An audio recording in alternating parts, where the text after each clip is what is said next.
The whole kind of Zen and mindfulness sort of thing is like just observe what your mind's doing. See, your mind is a great servant. It's a terrible master. So the mind is there to have you figure stuff out, right?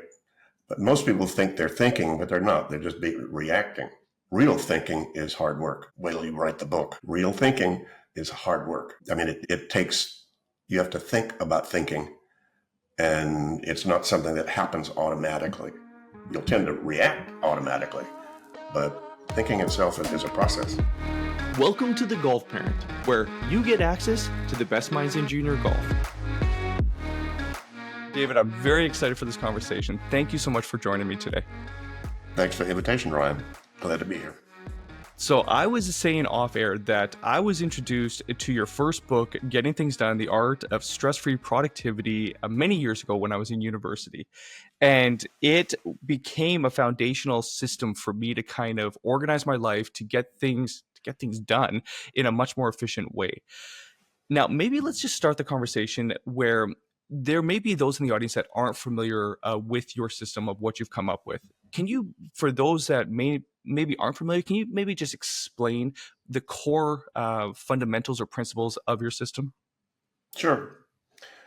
Basically, it's a way to objectify your agreements with yourself and clarify them. So it has a lot to do with emptying your head and I have background in martial arts and meditation and other things like that. And I discovered how valuable it is to not be distracted in your mind so that you're really present. The mindfulness people are talking about that a lot these days. Mm-hmm. But I learned that 40 years ago when I got a black belt in karate. If you're jumped by 4 people in a dark alley, you don't want to have 2,000 unprocessed emails hanging around your psyche. You need to be clear and clear and then clear. And so as I started my own consulting practice, my life got a little more complex. And so just for myself, I said, I wonder what techniques I could learn that I can keep myself clear as my life got busier and more complex. So I began to explore them. I had a couple of mentors that taught me some various pieces of this, and then exploring for myself, and discovered that things I was discovering helped me be more clear, more in control, more focused, more room in my head to focus on meaningful stuff. And so in my little consulting practice, I started to share those techniques with my consulting clients, and it turned out that as they used them, they produced the same results for them. So, wow, I sort of had uncovered, a set of principles and techniques that really worked for anybody who started to apply them. And you could have fooled me. I didn't have any formal or traditional education in business, time management, or psychology. This was all just street smarts. So I learned how to do that, and that became a good bit of the core of what my consulting was, because that helped anybody that I was, working with in their companies be more in control, more focused, have more room to focus on the cool stuff. Then somebody in the big corporate world saw what I was doing, and he said, David, we need that in our whole culture. Can you design a training around what you've come up with? So I did, and that turned out to be a very, very successful training. We did a pilot program for 1,000 executives and managers in Lockheed, 1983 and 84. And it was probably the most successful training they did. And so I found myself thrust into the corporate training world. And then for the next 15, 20 years, I wound up training several hundred thousands of people, mostly in the corporate world. And then a lot of what my consulting turned into was one-on-one coaching for mid to senior level people who ran across my stuff or took a seminar from me, and they said, gee, David, can you come sit desk side with me and help me implement this? So I literally spent thousands of hours one-on-one with some of the busiest and brightest folks you'd ever meet on the planet. And that's where I started to refine all of this. And Ryan, it took me 15, 20 years to discover what I discovered, and that nobody else seemed to have done it, and that it was bulletproof. That gave me the confidence to write the book. Really is a manual. I had no idea how successful it was going to be. I just needed to get it out of my head and get a manual written. So in case I got run over by a bus, at least somebody could pick up a book and, and figure it out. So that's a short version of the story of how I got there. And the basic principles are pretty simple. You capture the stuff that has your attention, like write it down, put it somewhere that you trust, And then sooner than later, you don't just leave it there. You then need to say, okay, what exactly does that mean? And clarify the meaning of those things. Is it something to move on, yes or no? And if it is, what's the very next action I would need to take to move forward on this? And if one action won't complete it, what's the project? What is the outcome that I'm after? So outcome and action turned out to be a lot of the core of the principles. That's the core of productivity to begin with. It's like, what are you trying to accomplish? And how do you allocate or reallocate your resources to make it happen?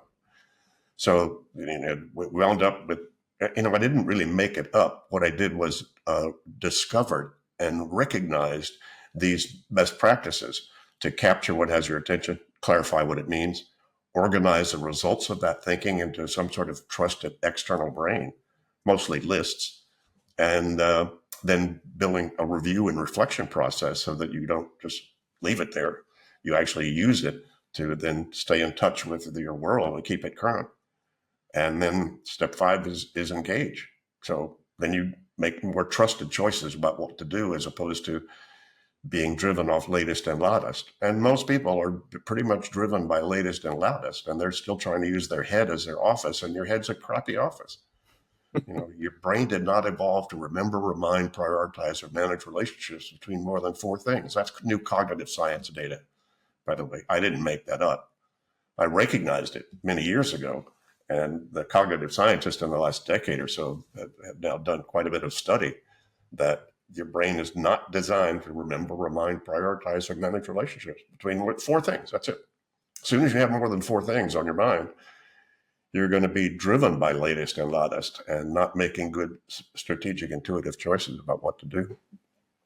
There's so much to unpack there. I'm going to start with the most recent thing we were talking about here, which is, okay, so 4 things max in our mind. So if we're thinking, a big part of the audience is parents that are listening to this right now, and they can relate, because being a parent, you're juggling career, kids, schedules, your own priorities, health, all these different things. So what happens when you have more than 4 things in your mind? Are you just not able to add a 5th or a 6th, or is it those 4 things almost disappear and you like? How does that work in our minds if we're trying to tackle too many things and it's not properly being taken out of our minds and put somewhere? Well, you're going to be distracted. That's, because you can only remember one thing at a time. But boy, it can really be a jumbled mess. While you're trying to do one thing, you suddenly think about something else that you ought to be doing instead. And so it becomes very confusing. But yeah, a lot of people have hundreds of things in their head or somewhere in their head.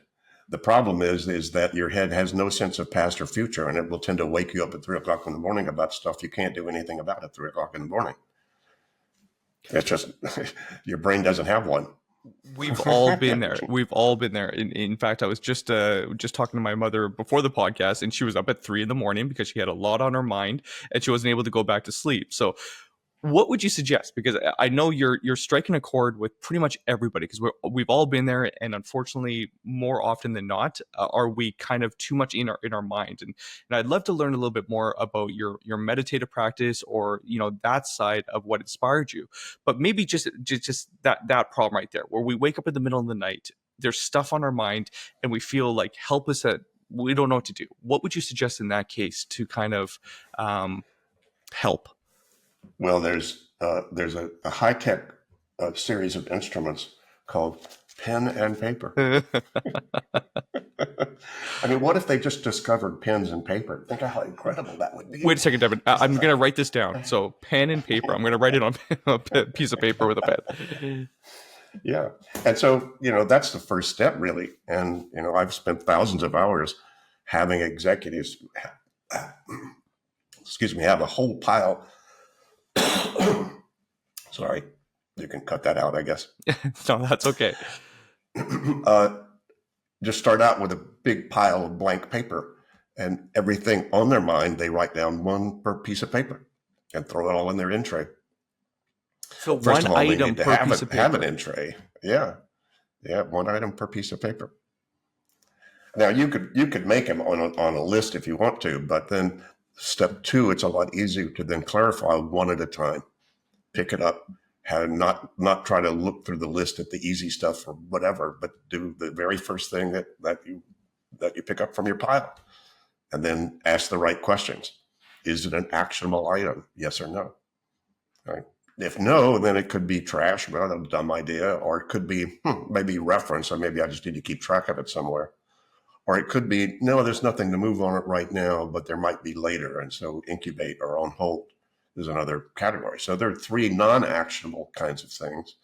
But again, as I mentioned earlier, the actionable stuff, you need to decide what's the very, very next action I would need to take. And that means very, very discrete.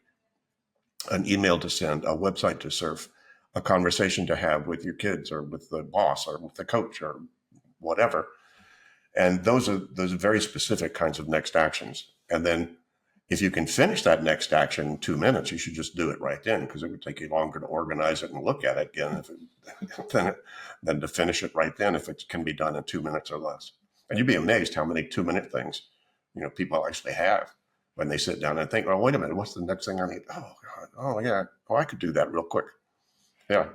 And so that's step two. After you capture that stuff, get everything out of your head, and then you go through the pile, and then you don't leave it in a pile. You then decide, what do I do with this? And that's where you go to step three. Where do I keep it organized? If it's a call I need to make and I can't make that call right now, where do I park a reminder to make the call when I have the phone in the right context? And that's where lists come in.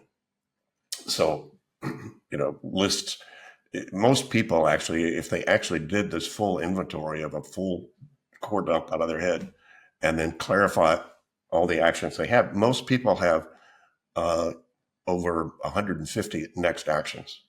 So that'd be a little intimidating to look at 150 things every time you went to the store. So it helps to then, create some subcategories of your actions. So, I've got a list of errands I need to run. I have a list of calls I need to make. I have a list of stuff to talk to my wife about. And those I just need to see when I'm talking to my wife, or when I'm going out for errands, or when I go to the store, or when I'm surfing the web. So, just common sense to organize the reminders in appropriate places. So that's really, essentially the whole thing. Of course, in order to keep it alive and well, at least once a week, we uncovered one of the best practices is what we call the weekly review. Once a week, you need to get current. And because, all kinds of stuff happens during the course of days and weeks. And you need to keep your list current. As soon as your list becomes incomplete or not up to date, it'll be too much trouble. You won't want to maintain it. And people can fall off this wagon pretty easily if you don't, keep it alive and well. And that's where the review process comes in. And once a week is a real good standard to catch up. And then once you've done all that, if you've captured everything, clarified the nature of it, organized the results in trusted list or trusted system, then when you look at all that, you're making trusted choices about what to do, as opposed to, gee, I hope this is what I should be doing. You're not stumbling through the day blind as to that's what I find Right. is when I go away from your system or having a system, is that you kind of wake up and you're like, you have a kind of a vague idea of what needs to be done in the day. But again, as you alluded to, your brain is not a reliable source. You're only going to kind of remember what's loudest and latest, as you say, and that's going to not necessarily be the most productive or the best thing to move your dreams or your companies or your family forward. I also just want to say that it absolutely did change my life. The idea that you talk about, where if you can take care of it in 2 minutes or less, just do it right then and there. Because what I find is that my list would often get filled up with just small little things, and anybody that we're all on the internet now, so having that many browser tabs, like if it's a small thing or a big thing, it still takes up a browser tab in your mind. So the more that you can close those browser tabs by just getting it done right then and there, one, you feel a sense of accomplishment because you're like, oh, I'm doing things, I'm crossing things off my list, or I'm feeling productive. But two, you don't carry over that very simple thing. I have a tendency to procrastinate, and I'm sure a lot of people listening here as well also have the tendency to procrastinate, and that certainly helps with it. So yeah, just as a side note. But I want to I'm actually curious to get your take on procrastination. Why do we procrastinate? What can we do to, I mean, I know what we can do to help stop procrastinating, but maybe tell me your thoughts and your research of what's going on with procrastination for people. Well, mostly people are afraid of starting something and not doing it perfectly. So perfectionism is one of the demons, that, I don't want to lose control. I don't want to feel like I'm out of control. So, if you're trying to write a book, write a crappy first draft, and learning how to do that, to engage before it's perfect or before you have all the data. That's usually the main reason. See, people, the fear of losing control is the greatest human fear. People are killing themselves and each other, as I speak right now, just to maintain a sense or achieve some sort of sense of psychological control. And it's a pretty big thing.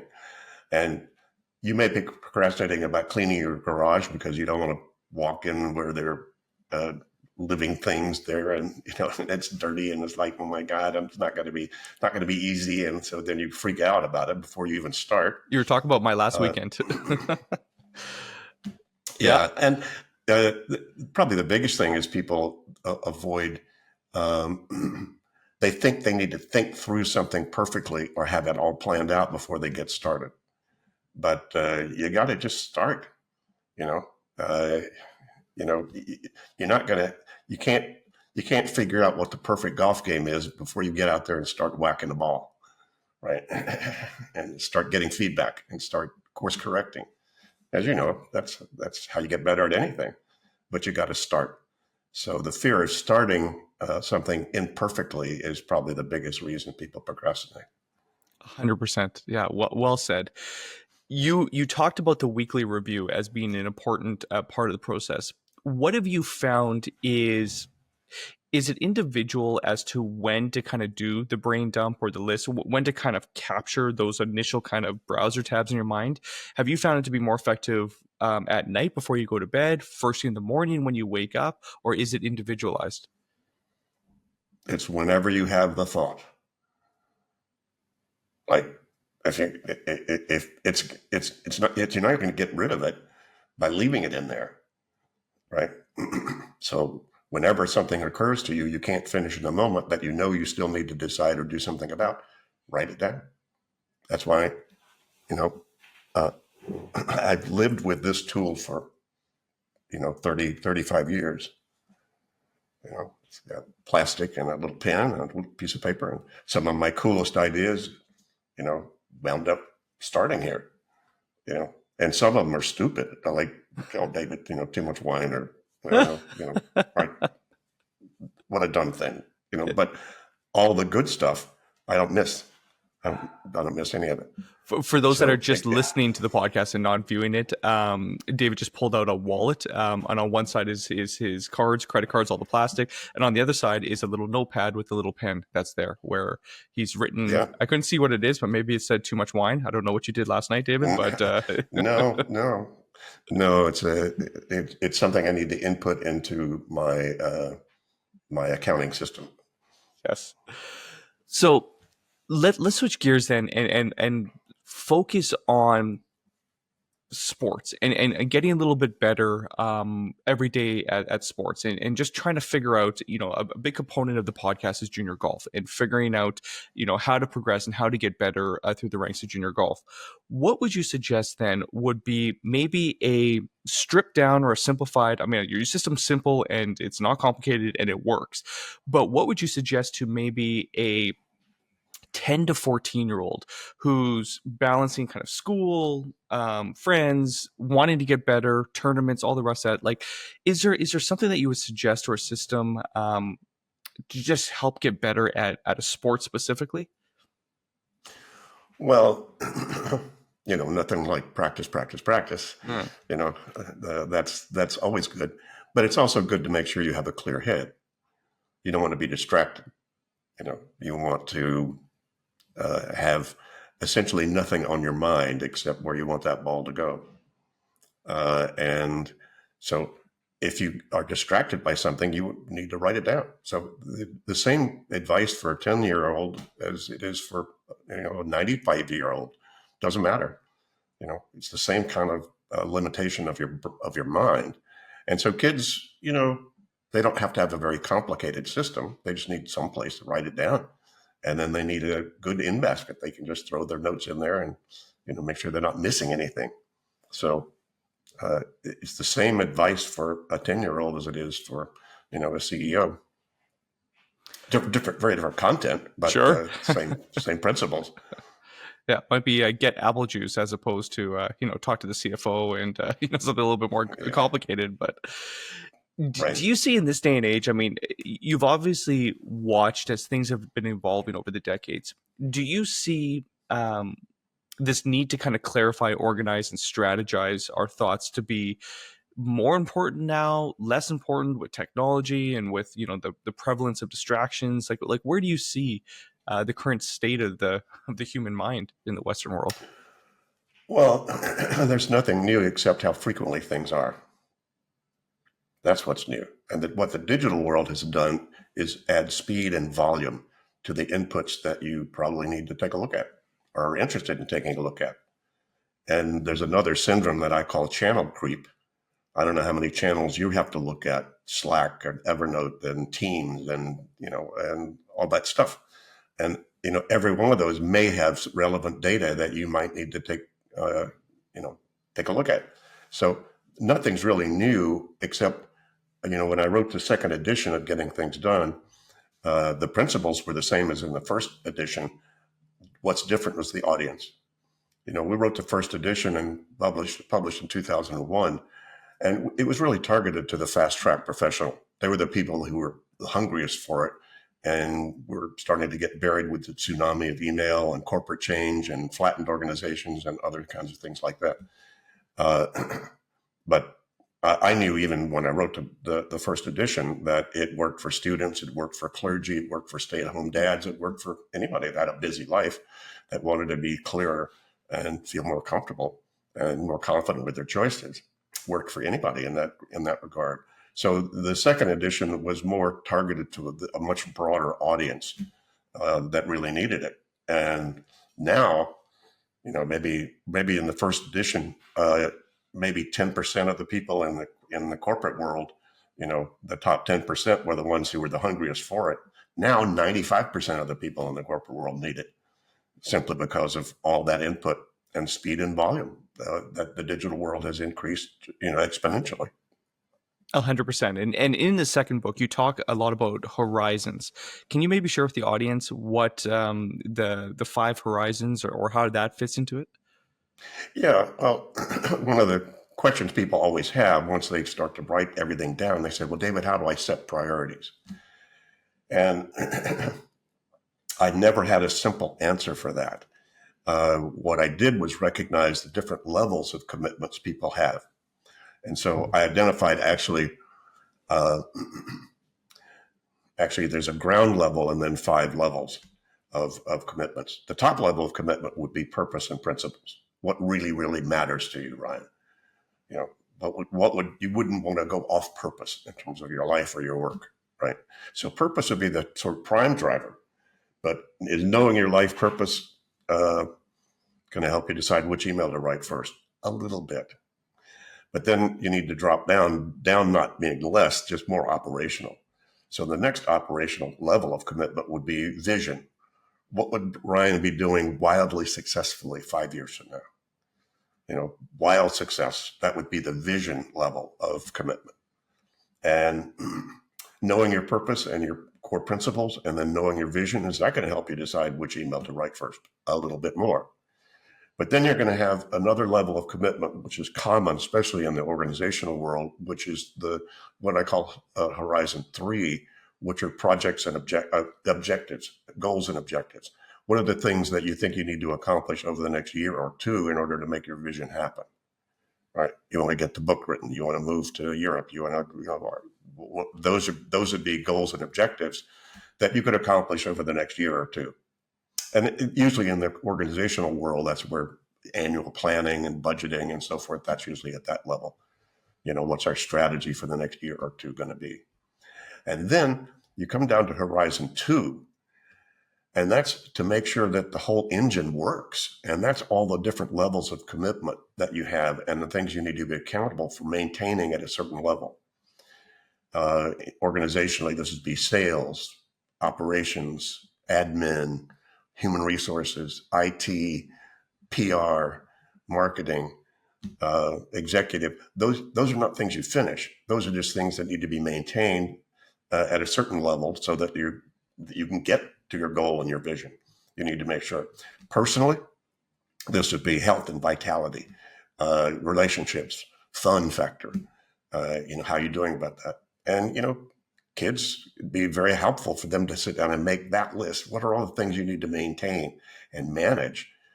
So that you can. I need schoolwork. I've got my friends and family. I've got my dog. I've got my health, my practice. I've got my music instruments that I want to, yada yada. So those are all the things that, that's horizon 2, is taking a look at that. And if you scan that list, oftentimes that then triggers, oh, that reminds me, here's something else then I need to do about that. So that's horizon 2. Horizon 1 would be, what are all the projects that you need to finish about any of those things? A project being, my radical definition, is anything you can finish within the next few weeks or months that requires more than one action step to complete. So get tires on your car, get yourself a new bike. I need to get a new putter. I need to, those are projects. And most people have somewhere between 30 and 90 projects. If you really do your inventory of all the things that you want, all the outcomes essentially that you're committed to complete. And you still don't have anything to do until you get down to the ground level. So ground level would be the next actions that you need to take about any of those above things. So, that's the emails to send, stuff to buy at the store, websites to surf, things to talk to your friends about, things to talk to your mom or your dad about. Those are the action levels. So those are the horizons, essentially: purpose, vision, goals, objectives, areas of focus and responsibility, projects, and actions. So I couldn't get it any simpler than that. Those are all different levels of commitment with different contents in each one of those. Ideally, they lined up. Ideally, your actions of completing projects, which are maintaining the things you need to maintain in a healthy way, which is also then lined up with the goals that you're trying to accomplish, which are the vision that you're going after, and then you're fulfilling your purpose wildly successfully. Ideally, those are all lined up, but most people's lives are a bit more complex than a simple list like that. But and most people have usually some work to do on some of those different horizons of commitments to clarify them. So, to help with clarification, would you consider these to be the 5 or 6 baskets that when I write that piece of paper and that idea comes in, I would put it in one of these 5 to 6 baskets? Not necessarily. No, those. I don't know how often you need to revisit your life purpose. Probably not as often as you need to revisit the phone calls you need to make. So, the action level, that's oftentimes many times a day you need to kind of catch up and get current with that. The projects, once a week. The weekly review is a really good place to make sure that all your projects are current and they all have actions, that need to be clarified on them. How often you need to then ask, you go through your job description. I don't know. Depends on how fast things are changing around you. Oh yeah, that reminds me. Now here's another responsibility I've taken on and need to manage. And so how often do you? So you only need to look at these horizons whenever you need to look at them, so that you feel comfortable that that things are kind of lined up and you're not missing anything that you don't want to miss. Yeah, that makes sense.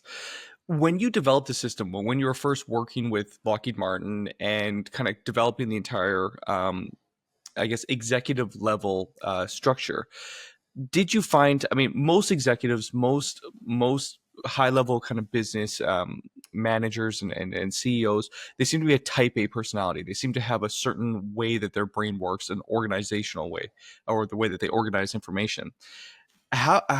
Maybe there's a mom or a dad listening to this right now, and they consider themselves to be a little bit more nebulous, a little bit more scattered, a little bit like less like articulate in the way that they structure things organizational. Maybe their personality type doesn't quite fit with the executive way of thinking. How does your system fit for someone that's a little bit more creative or a little bit more nebulous in the way that they think? Yes.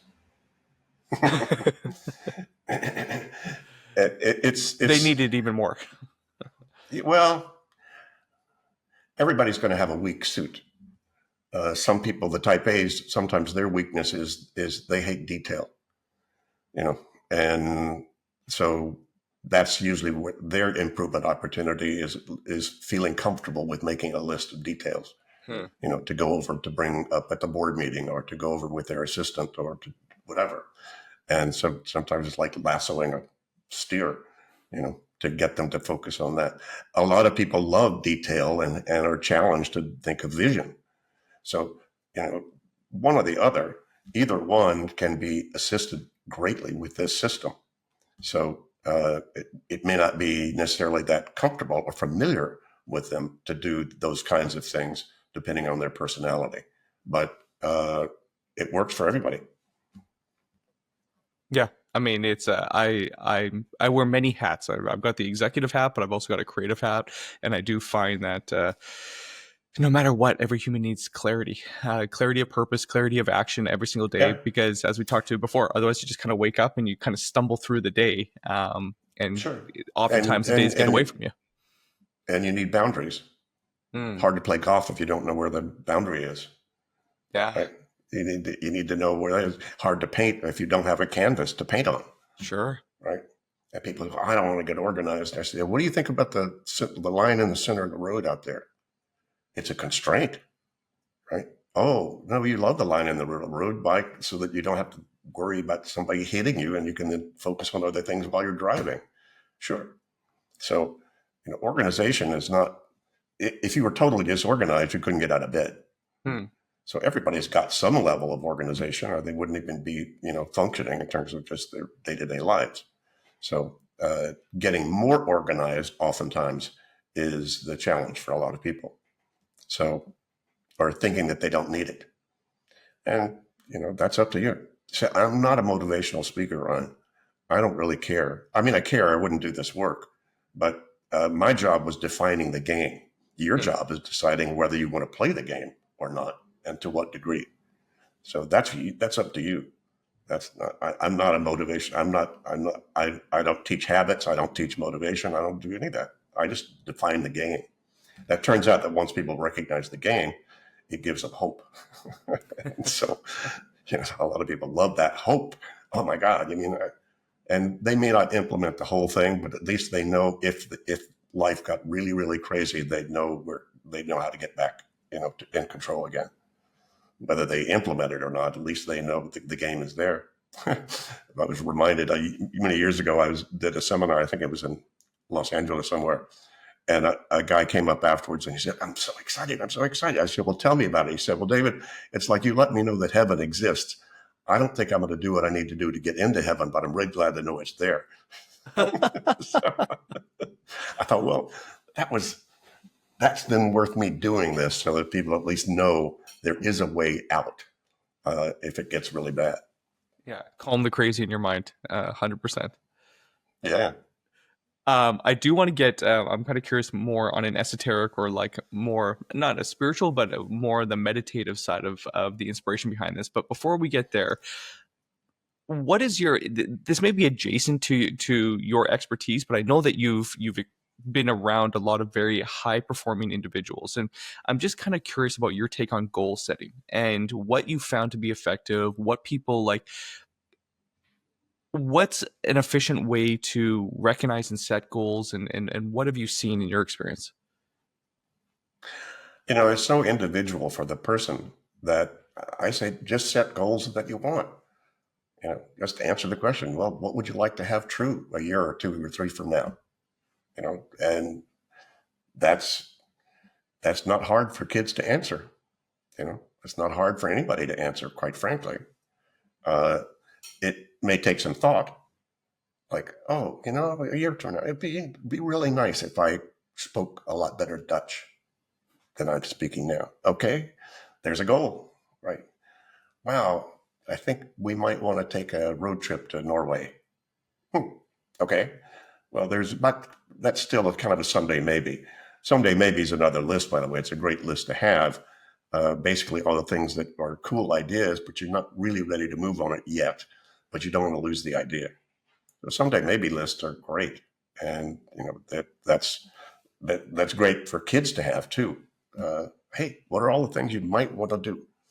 You might want to be a guitar player. You might want to learn, 3 languages. You might want to, who knows, there it could range as different as people. And if David I say, someday maybe all you have to do is ask yourself. You don't need to agonize, about having the right goal. You know, many of my goals I never achieved, but they got me moving. Oh, I see that I want to go over there, and I start moving toward it, but I get halfway there and I realize, wait a minute, there's something I didn't see back there. I think I prefer that. So I never got the first goal, but the first goal got me moving because I wouldn't have seen the new goal that I really wanted if I hadn't been moving toward the first one. So get moving.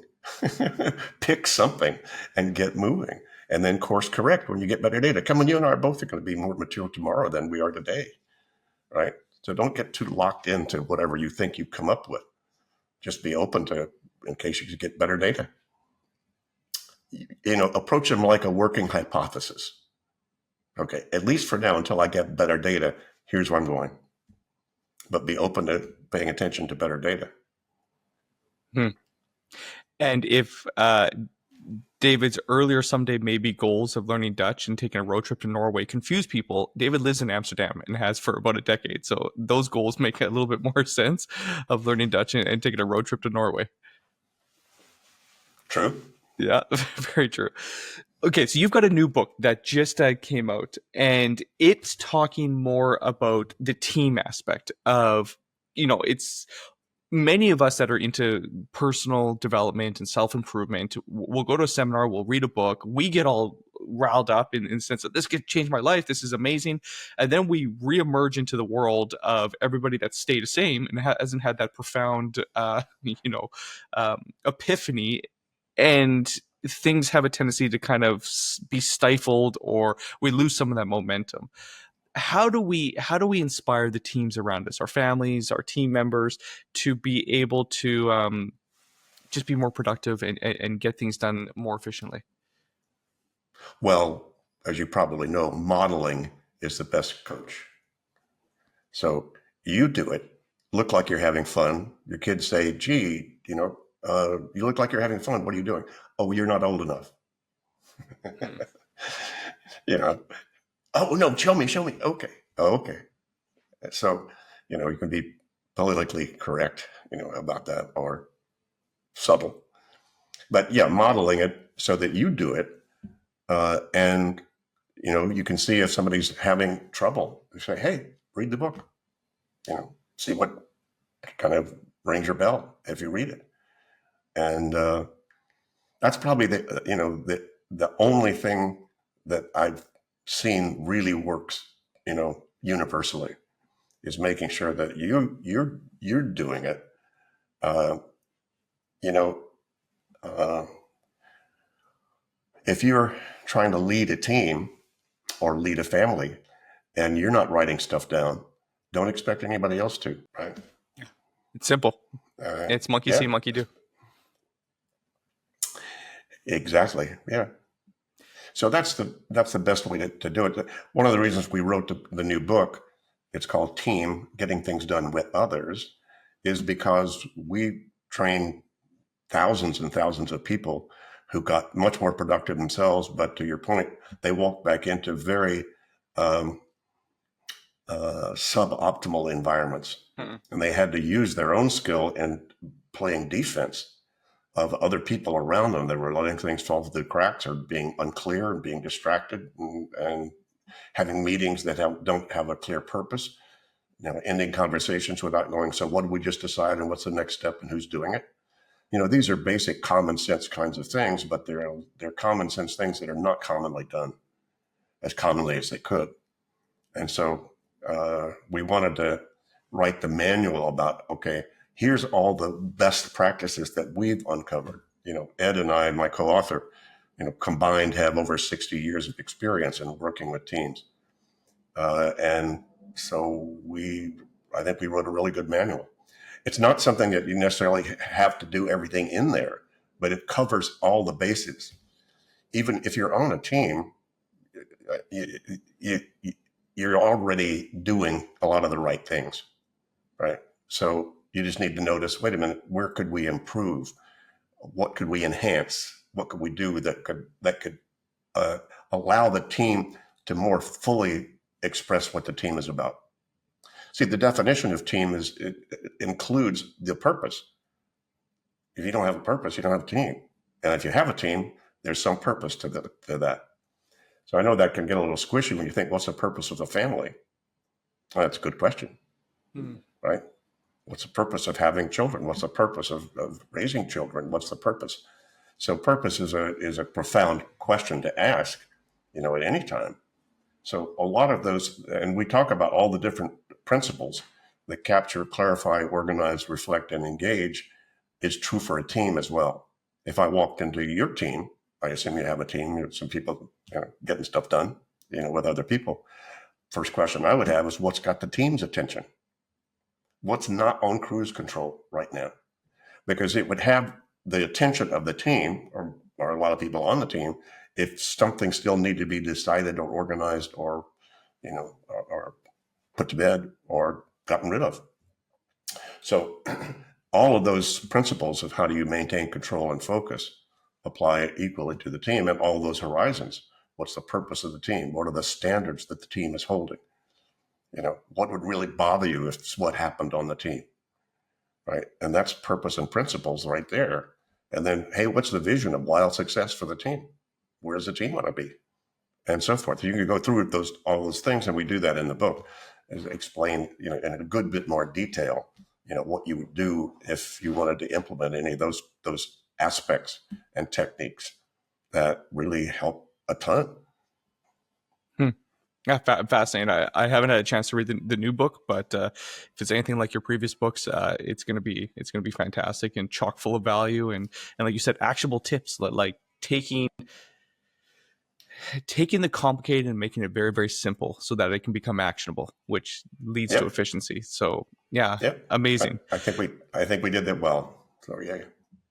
So now going back, I'm kind of curious. At the beginning of the conversation, you mentioned your background in karate and kind of meditation and understanding, just I guess the craziness that's in most people's minds, the scattered.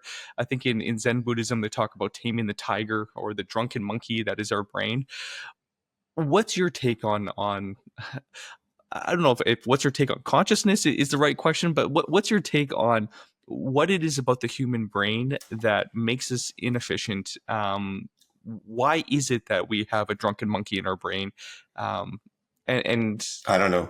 I don't yeah, know. I really don't know. I know there's a way to quiet it, so, uh, and, monkeys could be fun, you know, and, the whole kind of Zen and mindfulness sort of thing is like, just observe what your mind's doing. See, your mind is a great servant. It's a terrible master. So the mind is there to have you figure stuff out, right? But most people think they're thinking, but they're not. They're just reacting. Real thinking is hard work. Wait till you write the book. Real thinking is hard work. Uh, it takes, you have to think about thinking, and it's not something that happens automatically. You'll tend to react automatically, but thinking itself is a process.